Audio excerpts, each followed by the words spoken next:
Assalamu alaikum ve rahmetullahi ve berekatuhu. Ayavlu ve hürmetli din kardeşler. Siz barigizde bilegen kuyda aldığı yıllar her yıl biz bizde ciyilip din kardeş gruplarla ilgiler. Peygamberimiz sallallahu aleyhi ve sellem'in ashabalarının üstüne derbentke ziyaretka var edik. Şu yaman avru çıktan son bir yıl biz ciyilip bizde barıp bulmadık ziyaretka kardeşler. Hali enni yollarda açılganına barmada koyaganına biz bizde ciyilip barma suya biz şu ashabaların üstüne ziyaretka. Alda baragan gimik bizde dağda kop bolup şu sili ziyaretka barayık kardeşler. Sizin barigizine çakırabız.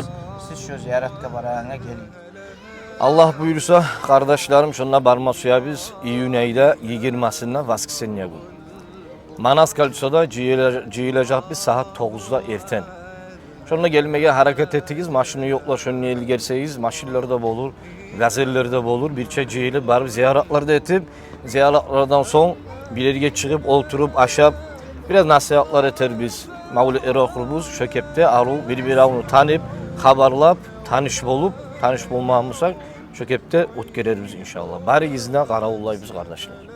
Esselamu aleyküm ve rahmetullahi ve berekatuhu.